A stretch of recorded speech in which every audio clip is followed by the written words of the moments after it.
Hi guys, and welcome back to my podcast. Today is going to be a juicy one. We are going to be talking about all the things girls growing up should know.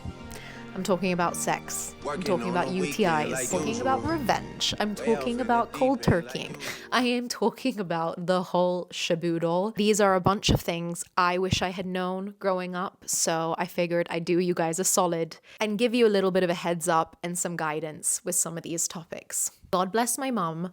She has taught me so much, but she missed out the birds and the bees conversation. So there are a couple of things sexually I had to learn the hard way. I got a nasty little surprise when I lost my virginity.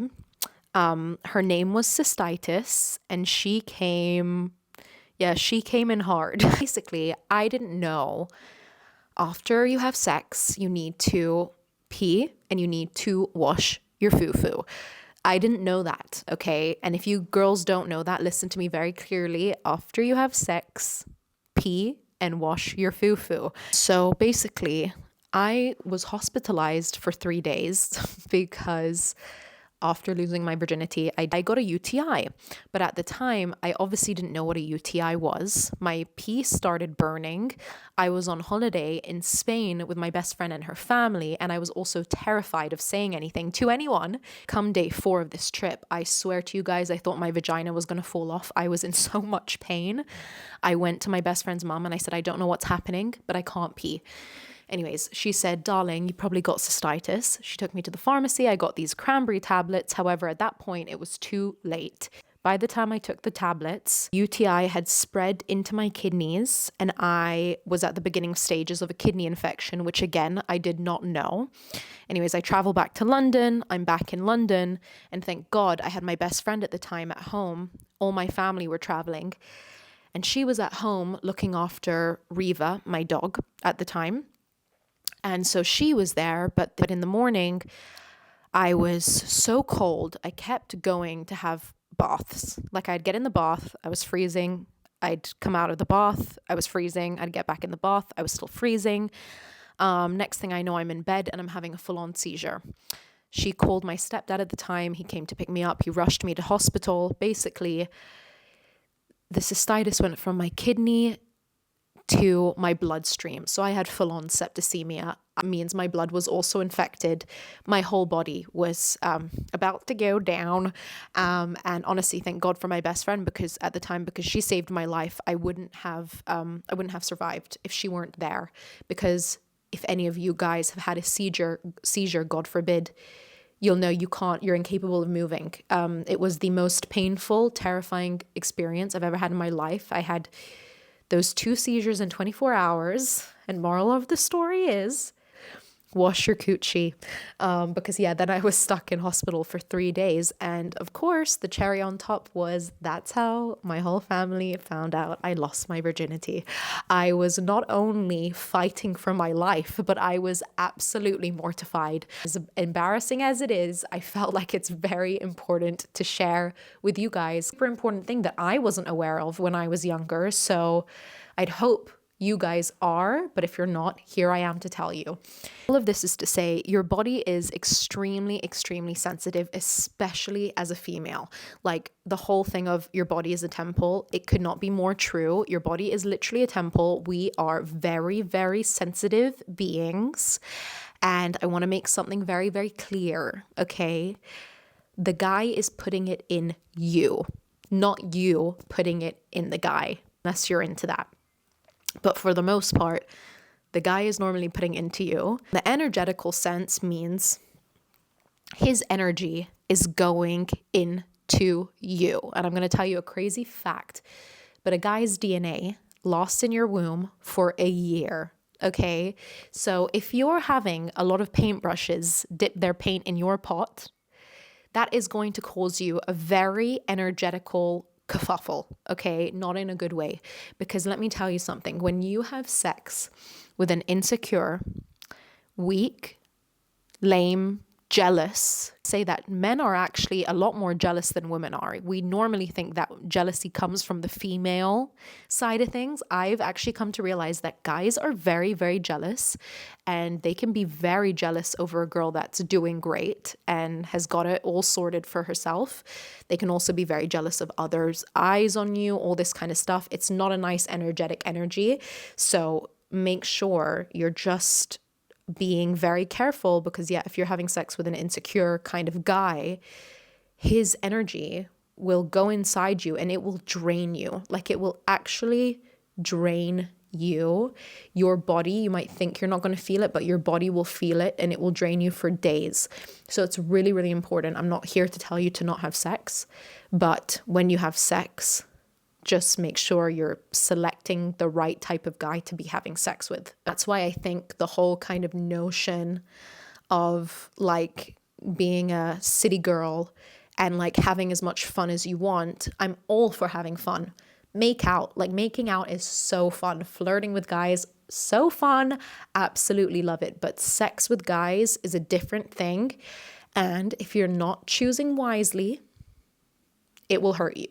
So just choose wisely. Choose a guy that your body feels safe with. Choose a guy that you can laugh. Choose a guy that you know is not gonna come and then get up and wash himself off and then kind of dismiss you. Because that is the worst feeling as a girl. And I'm actually really shocked men don't understand the importance of aftercare. Not all men, a lot of men do, but growing up, I've experienced one or two guys that had really bad aftercare, and the way it made me feel was horrible. And I know it's a standard with girls, the way it makes us feel when a guy just gets up and washes and leaves us lying there. It's the most horrific thing. We feel like a guy has taken something from us. It's horrible. So just make sure you're really, really choosing wisely who you're letting into your energy, because intimacy is such an important thing. And I think this also spills into, sex isn't actually the most intimate thing, in my opinion.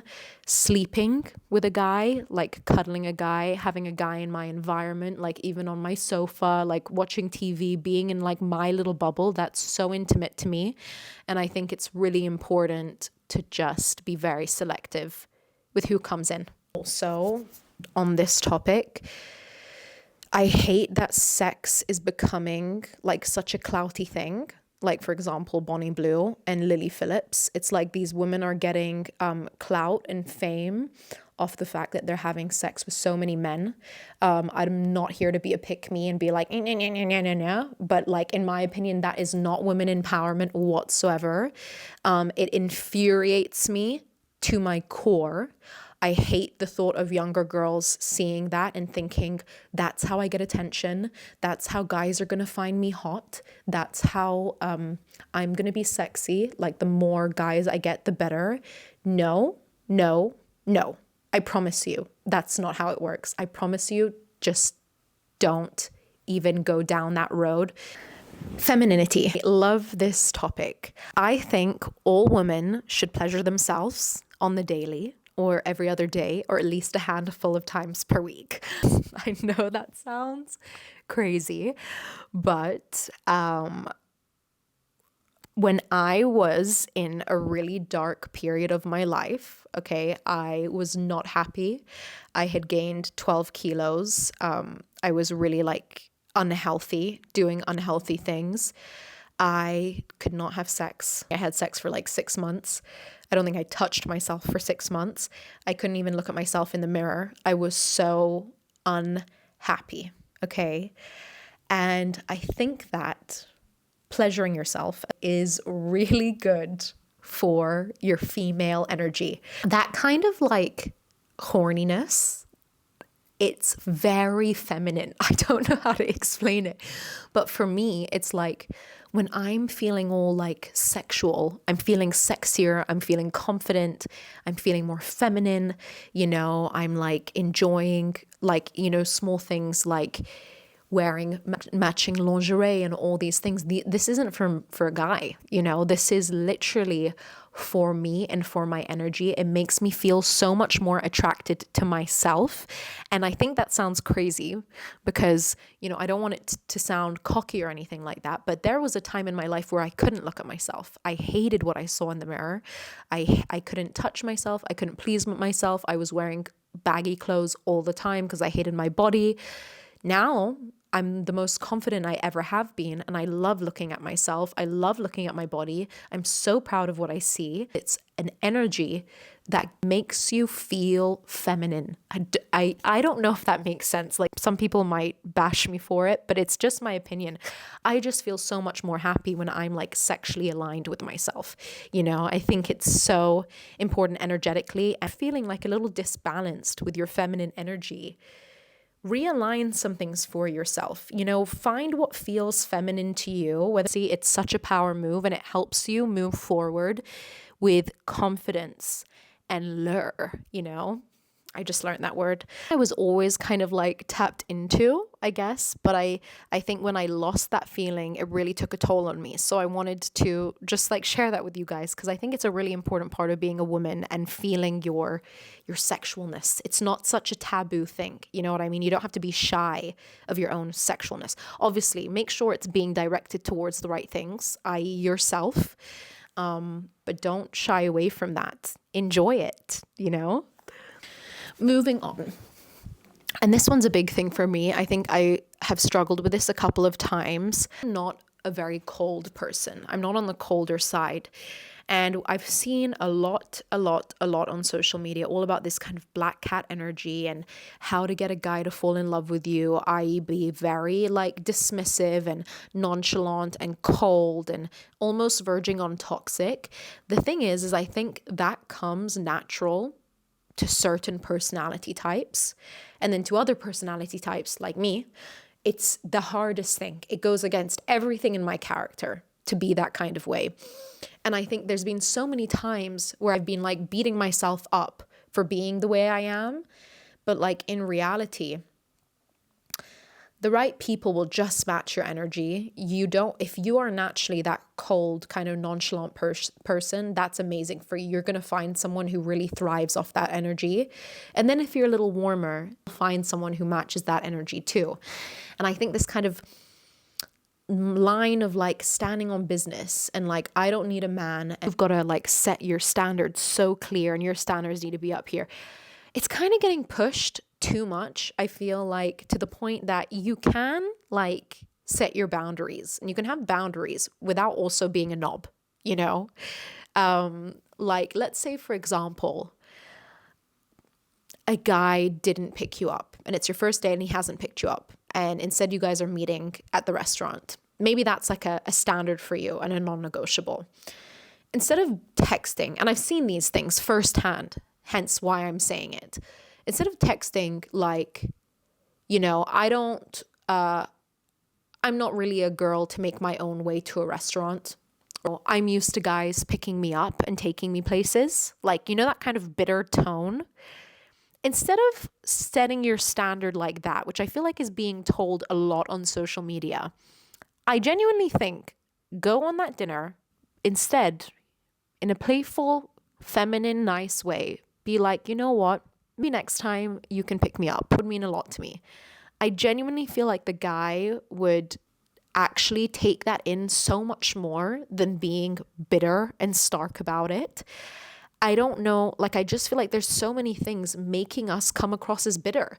And why do we have to be bitter? Why can't you just say these things and state your boundaries in a loving and like chill way? Like, just be normal. Like, not everything has to be so standing on businessy. You know what I mean? Like, does that make sense? And again, I'm not trying to sound like a pick me. I'm just like, I guess it's so not in my nature that I'm like, you know, you can just be normal. Like, you don't have to be so brash about everything, you know. And I think also, I don't need a man narrative. I think that gets blown up a lot. I work really, really hard, look after myself, and I'm really, really proud of myself.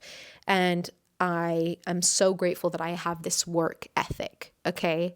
But that by no means I don't need a man, okay? I need a man. I think every man needs a woman and every woman needs a man, because there's nothing more incredible than that dynamic. But what I am going to say, right, is when you are working on yourself and you find a guy and you start to catch feelings for this guy is going to become your whole world, because unfortunately this is how we are as women. We fantasize, we prioritize, we put them up on a pedestal. It's very important to see your life like this. This is your world, one beautiful bubble. You have your career, you have your family, you have your friends, then you have your guy, okay? This is in the beginning stages. Then you have your guy. And as time goes on and the more he proves, the more you guys build, then his circle in your life can start to get bigger and bigger and bigger.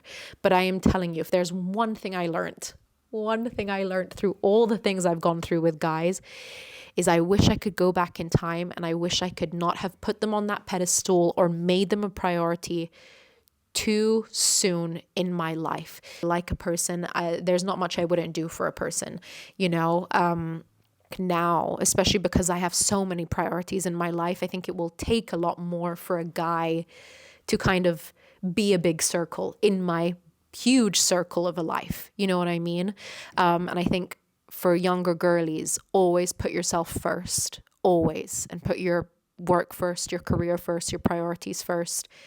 And then when you find a guy and you can build, it's like you guys can merge and your circles can become one. And even when they've become one, you will still be an individual and you will still have your life and you'll have your career and you'll have your world. I think it's so important, and it's something definitely not let myself down, but I definitely have put so much energy into guys over the years when I could have utilized that energy and put it into my work, because my work is really like what I have, you know what I mean? It's on me. And it's in my control. And I think, it's just a big thing for any of you younger girls growing up and starting to get into relationships and starting to catch feelings for guys. We can become very codependent. And this kind of leads me on to the next thing I wish I knew sooner. The best thing you can do when going through a breakup is to cold turkey, okay? Cold turkey the guy. When you like a guy, you kind of build a level of codependency towards them. Times when you're breaking up with a guy, the feeling of like not being able to text them, not seeing their notification on your phone, it's like a dopamine withdrawal, but it's very important to withdraw yourself, because I know with myself, there were times that I found a lot of comfort in keeping the person around and kind of having these little conversations here and there, because it's the feeling of like, it's okay, they're still there. I can reach out when I want to because they're still there. And that's like that gives you a sense of comfort, but actually it does the opposite. It over time makes you extremely uncomfortable and hinders the moving on process. So I've really had to learn over the years that when you decide a person is not right for you, or you don't want them in your life, or you're breaking up, that period of radio silence is so needed in order to move on and withdraw from those like little dopamine hits. Like even if you have a person in your life, and every girl knows this feeling, if we see a guy's name on our phone that we're still attached to, our stomachs will flip upside down. That isn't healthy. You shouldn't have anyone in your life that does that to your stomach, okay? And I think when you're younger, you mistake those things for butterflies, but there's such thing as a good butterflies and bad butterflies. And that feeling of being sick, those aren't good butterflies. And a big thing for me is like, if a guy is making me feel uneasy and like I don't know what's coming and it's not clear, and when I see his name come up, my heart flips, like it's not good for me. I don't want that in my life. And when I started this podcast last summer, my first episode, I said I love to keep the doors open. I have learned so much. I'm such a different girl to that girl last summer. I don't want those doors open. They should be shut, because a lot of the times you can keep doors open that close other doors, you know, and or you can open doors that close other doors. And I just feel like where I'm at in my life with what's moving forward for me, with all the things going on, I only want people in my life that are consistent, that I can understand, that are communicative, that make me feel safe, that lift me up, because all my friends do that. My family does that. I have such a full world. Why would I want a guy in my life that takes away from that, you know? And I think it's really important to kind of learn to be smart with these things, to not go off emotion all the time, and to sometimes be logical. And the best way to get over a person and to heal through a breakup is that silent time where you can sit, where you can reevaluate, and where you can just get up and move on. And I know it's hard. I know it sucks. I've been through it so many times, but it will hurt more when you keep going back to something that gives you a temporary bit of comfort until it just leaves you face flat to the ground again, if that makes sense. Also, another thing that I think is very important for young girls to realize: when you're going through a breakup, you think revenge is the best way. You start posting all the hot pics, you start taking stories with the guys, you start doing all that kind of stuff. I get it, I've been there. That might give you a little temporary high, but again, it's just going to make you feel like shit. The best thing you can do for yourself is become better. And it's ironic, a lot of the times when girls go through breakups, they just get hotter. I swear, every time a guy has wronged me, I get hotter. I don't know what it is. It's just I feel hotter. I feel sexier. I get more attention. Like, I don't know what it is, but I genuinely think it's a whole thing of energetically. When you take something off your shoulders that has actually been weighing you down, you're like a free bird again. You can fly. You can see things clearly. Even if it hurts, even if it sucks, you can see things clearly. You don't have anything giving you that daily anxiety. You know, you have peace of mind, even if it feels quiet, even if it feels lonely, even if it feels sad. Peace of mind is always worth it in the end. You ever kind of go out of your way to seek revenge because it's not necessary and it's not good for you energetically. The only thing you should do is stay in your lane, focus on yourself, and become a better version. Like, learn the lessons, apply the lessons to next time, and just become a better version of yourself. It's the best thing you can do. So those are some of the things I wish I knew when I was younger. I wish I knew when I was going through breakups, when I was, losing my V card. And also, kind of in my fun phase where I was just having fun with guys, not really realizing how much having fun with guys can actually turn into a really not so fun time for yourself and for your energy. I hope this has been helpful, and I hope you guys have enjoyed, and I will see you in my next podcast.